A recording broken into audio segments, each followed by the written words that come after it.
오늘은 로마서 1장 4절을 중심으로 하여 예수님의 신성에 대해서 공부를 해보십시다. 다 같이 로마서 1장 4절 우리 읽어보십시다. 성결의 영으로는 죽은 가운데서 부활하여 능력으로 하나님의 아들로 인정되셨으니 곧 우리 주 예수 그리스도시니라. 아멘. 로마서 1장 4절은 예수님의 신성을 선포하죠. 성결의 영으로는 죽은 자 가운데서 부활하여 능력으로 하나님의 아들로 인정되셨으니 곧 우리 주 예수 그리스도시니라. 이 구절에서 성결의 영은 The Spirit of Holiness인데 이것은 성령을 의미해요. 성령. 성령님이 성결의 영이라고 표현된 것은 신약 성경에서 이것뿐이에요.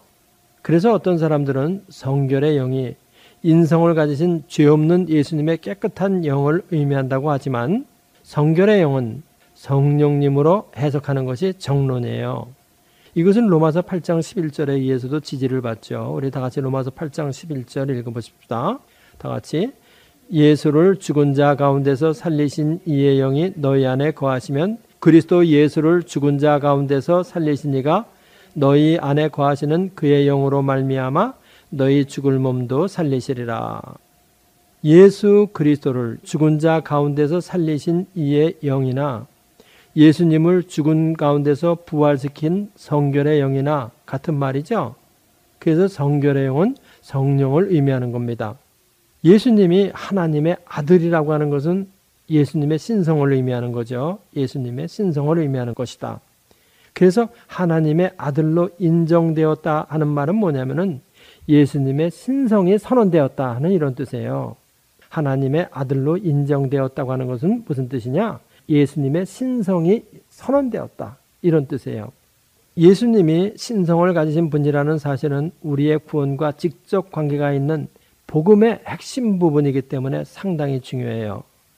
예수님이 만약 신성을 가지신 하나님의 아들이 아니라면 부활이 없어지게 되고 우리는 하나님의 아들도 될 수 없고 기독교 전체가 다 무너지는 거죠. 그렇죠? 예수님이 신성을 가진 하나님의 아들이라는 것은 삼위일체를 선언하는 거랑 똑같아요. 사실은 결과적으로 보면. 왜 그러냐? 예수님이 신성을 가지신 하나님의 아들이라는 그 말은 삼위일체 안에 제2위 성자 하나님이다. 이거를 선언하는 것이기 때문에 그래요. 그래서 오늘 우리 삼위일체에 대해서 공부를 한번 해보십시다. 삼위일체라는 용어를 제일 처음 사용한 사람이 누구예요? 삼위일체라는 용어를 제일 처음 사용한 사람은 2세기 말에 변증가 터툴리안이라는 사람이에요. 터툴리안. 삼위일체의 교리는 어거스틴이 현저하게 발전시켰기 때문에 어거스틴이 처음으로 삼위일체를 말한 사람으로 오해를 하고 있는 사람이 많아요. 그렇지만 삼위일체라는 말을 제일 처음 사용한 사람은 2세기 말에 터툴리안이라고 하는 이 사람이에요. 또 수많은 무식한 사람들은 또 어떻게 생각하고 있냐면은 삼위일체 교리가 예수님이 승천하고 난 다음 한참 후에 만들어진 것으로 오해를 하고 있어요. 도올 김용옥 교수 같은 사람은 삼위일체 교리가 오랜 세기 동안에 걸쳐 만들어진 교리라고 주장하는 이유가 바로 이것 때문에 그래요. 이런 무지는 로마서 1장도 읽지 않고 하는 소리죠. 그렇죠? 로마서 1장도 안 읽었어요. 1장도. 사도시대에는 삼위일체라는 말은 아직 생기지 않았어도 삼위일체의 믿음이 있었던 겁니다. 그래서 로마서 1장 4절에서 하나님의 아들로 인정되셨으니 곧 우리 주 예수 그리스도시니라 하는 이 말이 나오는 거예요. 그러니까 벌써 사도시대에 삼위일체라는 말이 생기지 않았어도 삼위일체의 믿음이 있었다는 겁니다. 그리고 그 움직일 수 없는 증거가 뭐냐면은 예수님은 하나님의 아들이다 하는 이 말이에요. 삼위일체 안에 제2위 성자 하나님이다 하는 이 말하고 똑같은 말 아니에요. 예수님이 하나님의 아들이라는 말은 삼위일체의 제2위 성자 하나님이라는 말과 이그젝틀리 정확하게 똑같은 말이에요. 사도 바울은 로마서 1장 서두에서 벌써 삼위일체를 선언하고 있는 거예요. 하나님의 아들로 인정되셨으니 곧 우리 주 예수 그리스도시니라. 초두에서 이거를 선언해요. 그런데 이거는 예수님께로 더듬어 올라가면 예수님은 뭐라고 그러셨냐면은 아버지와 아들은 하나이나이다. 이렇게 하신 말씀하고 똑같은 말이에요. 그렇죠. 아버지와 아들은 하나이니다. 이렇게 하신 말씀이랑 똑같다는 거야.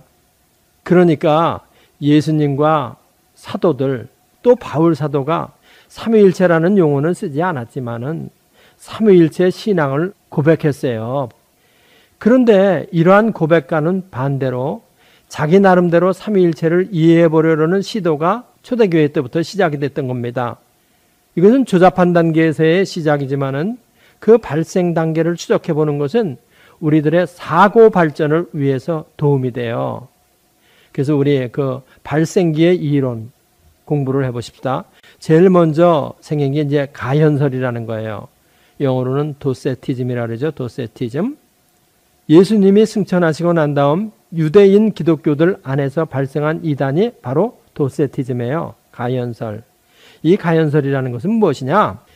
하나님은 영이시다. 예수님은 하나님이시면 예수님은 영일 수밖에 없다는 이러한 생각이에요. 예? 하나님은 영이시기 때문에 예수님이 하나님이시면 예수님은 영일 수밖에 없다. 그래서 가현설은 뭐라고 주장하는 거냐면 예수님은 사람이 아닌 유령과 같은 존재로서 환영처럼 이 세상에 존재한 분이다. 실제로 존재하신 분이 아니고 환영처럼 이렇게 왔다 가셨다. 그냥 영으로 왔다 갔다 이런 의미예요. 이 가현설이 유일신과 그리스도의 관계를 이해해보고자 시도한 최초의 시도라고 할 수 있어요. 가현설. 그 다음에 이제 양자론이라는 게 있습니다. 어답쇼니즘. 양자론은 뭐냐면은 예수님은 완전한 인간이라고 또 말하는 거예요. 요단강에서 세례를 받을 때 성령의 충만함을 받고 하나님의 아들로 받아들여졌다고 하는 주장이에요. 이거 도올 김영욱 교수가 아주 좋아하죠. 예수님은 하나님은 아니고 동정녀 마리아에게서 성령으로 태어난 것을 부인하고 우리하고 똑같은 사람인데 요단강에서 세례를 받을 때 성령의 충만함을 받고 하나님의 아들로 받아들여졌다. 어답션 되었다. 하나님의 아들로 어답션 되었다. 그래서 양자론 이렇게 말하는 거예요.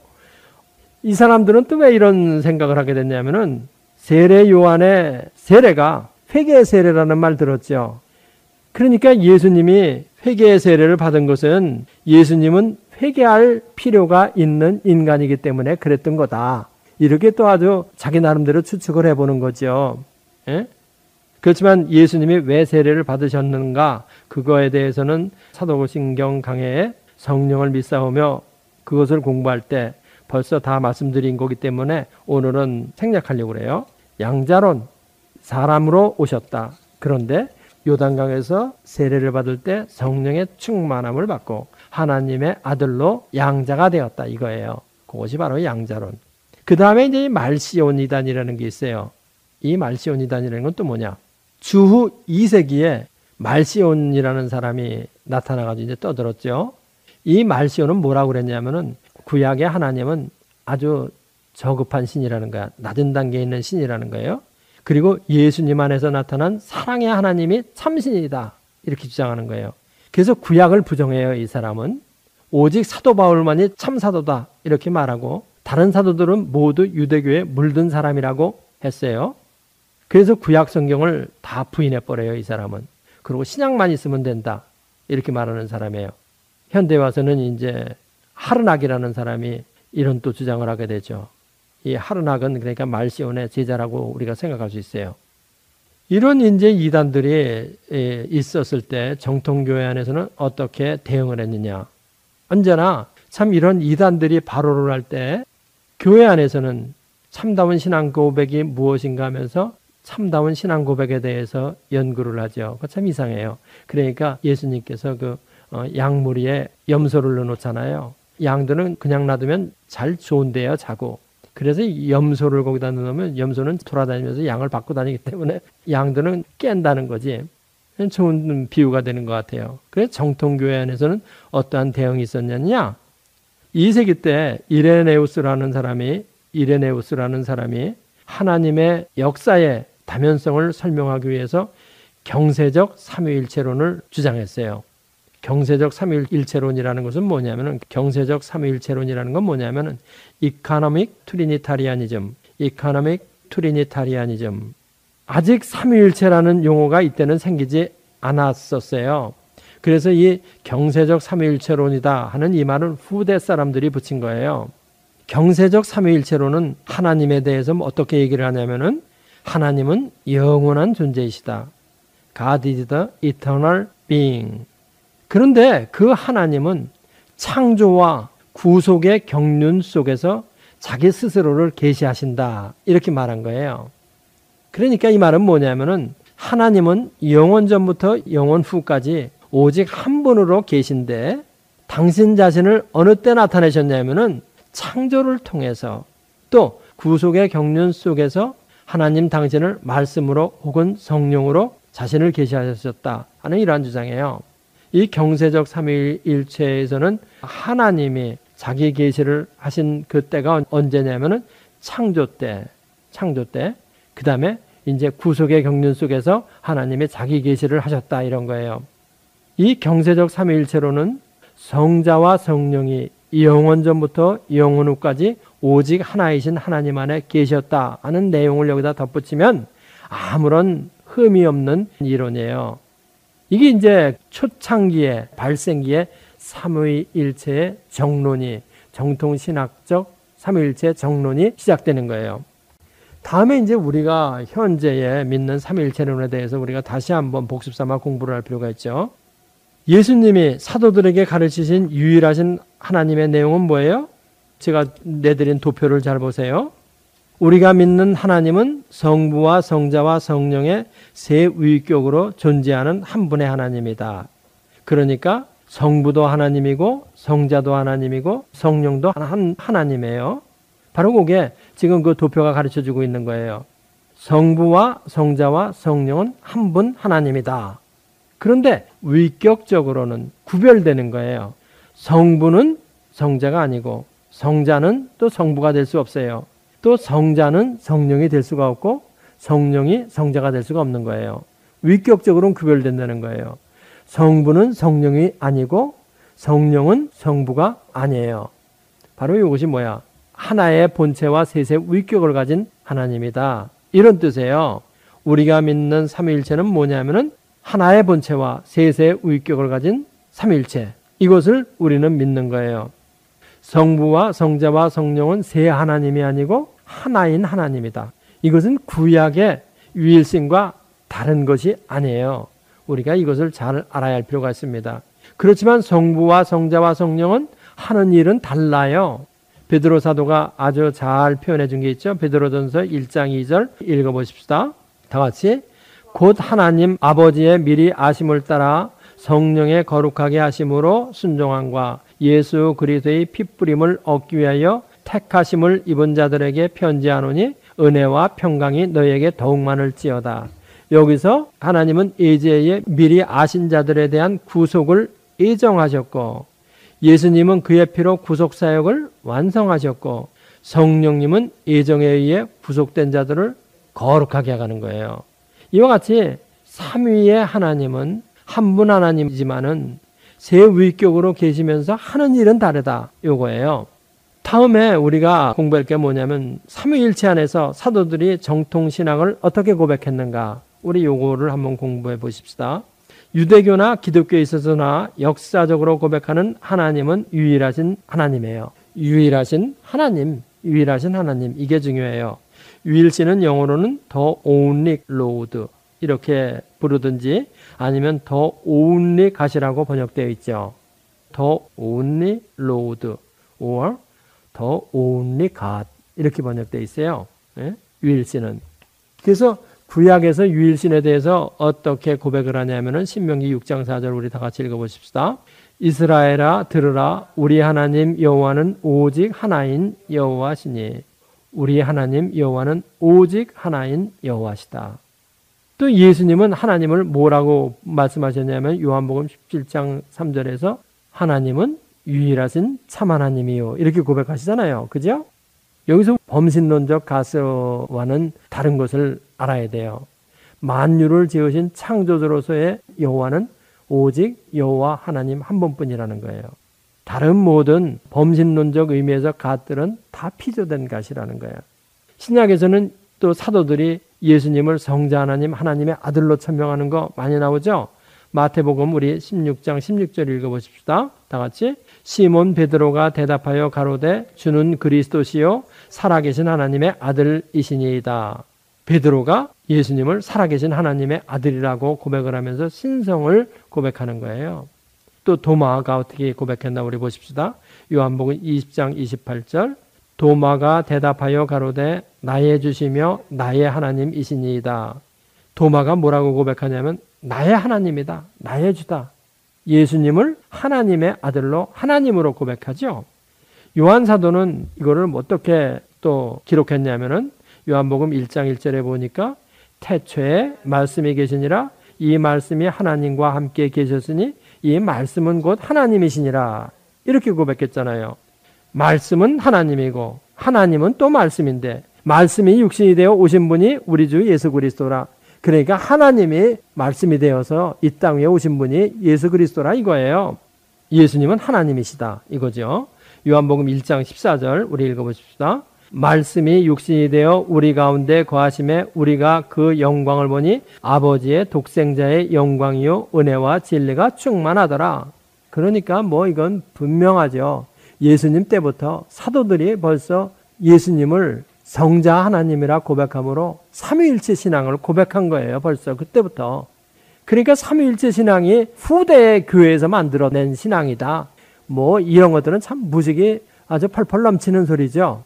다음 그러면 이제 초대교회 때 1세기 때 2세기 때 초대교회에서는 삼위일체 신앙 고백을 했느냐? 교회사적으로 좀 공부를 해볼 필요가 있습니다. 초대교회 때도 정통신앙은 하나님은 유일하신 하나님이시며 예수님은 하나님이라고 고백했어요. 이런 고백은 우리가 공부한 사도신경에 아주 잘 나타나 있죠. 사도신경. 그 다음에 또 중요한 것이 뭐냐면 그때 세례 예식 전에 성부와 성자와 성령의 이름으로 세례를 주노라. 이것이 들어가 있어요. 1세기 때 벌써. 그래서 기독교 문헌 중에서 가장 오래된 문서가 뭐가 있냐면 디다케라는 게 있어요. 디다케. 여기에 1세기 때 그러니까 1세기 때 있던 건데 거기에 벌써 성부와 성자와 성령의 삼위일체 신앙의 내용이 벌써 거기 나와요. 2세기 말에 3세기 초에 터툴리안이라는 사람이 처음으로 삼위일체라는 용어를 사용하기 훨씬 전부터 벌써 기독교회 안에서는 삼위일체라는 용어는 없었어도 삼위일체에 대한 신앙을 고백하고 있었던 겁니다. 그러니까 뭐 삼위일체 신앙 고백이 후대의 교회에서 만들어졌다. 터무니없는 소리들을 요새 하는 사람들이 있는데 그거 다 헛소리라는 거죠. 자다가 깨서 잠꼬대하는 거와 똑같은 소리들이야. 그런 것들은 아무것도 모르니까 성경도 안 읽으니까 그 사람들은 아주 2단이 아니라 잠꼬대 1단에서 잠꼬대하는 사람들이에요. 다음에 우리가 그러면 이제 예수님의 신성이 왜 중요하냐 이거 알아야 되죠. 창세전부터 성자 하나님으로 예수님이 계셨다는 그 믿음이 왜 중요하냐?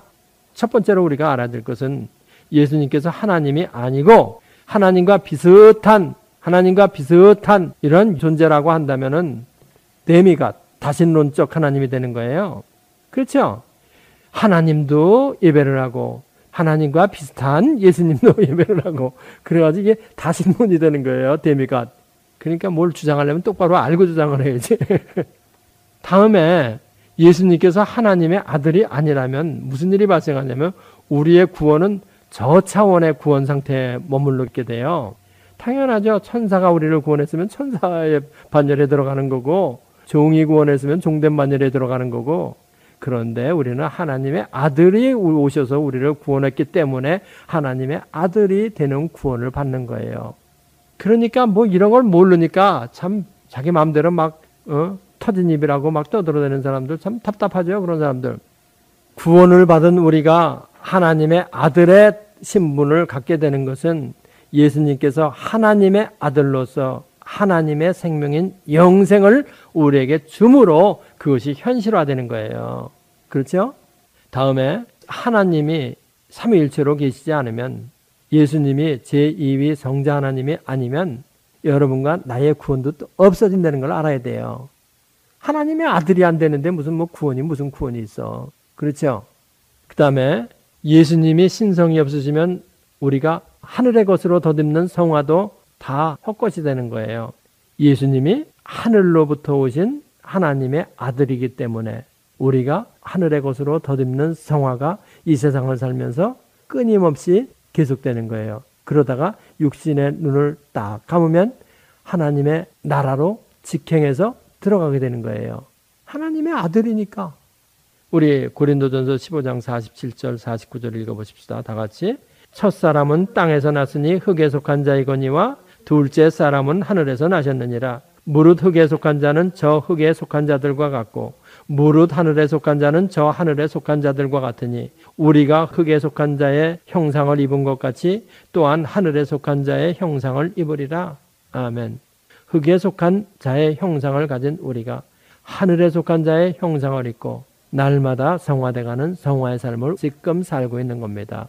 우리의 성화의 본질은 그래서 하늘의 것으로 덧입는 겁니다. 하늘에서 온 비슷한 것으로 덧입는 것이 아니에요. 또는 땅의 것으로 덧입는 것이 아니에요. 우리의 성화는 하늘의 것으로 덧입는 건데 예수님이 하나님의 아들이라고 하지 않는다면 우리의 성화는 아무런 의미가 없는 겁니다. 기도하십시다. 할렐루야. 예수님이 하나님의 아들이라는 것, 그 은혜 생각할수록 우리들의 가슴이 벅차오르는 큰 은혜입니다. 이 인터넷 방송을 듣는 사람들이나 또한 CD를 듣는 사람들은 날마다 하나님의 아들에 대한 신성에 대한 믿음이 더욱더 차고 넘쳐서 저들이 큰 축복을 받는 하나님의 백성들이 다 될 수 있도록 축복하여 주옵소서. 예수님의 이름으로 기도합나이다. 이 성경 공부를 하신 분은 곧바로 라이크 버튼을 눌러주세요. 여러분의 수고가 하나님 나라 확장에 큰 도움이 됩니다.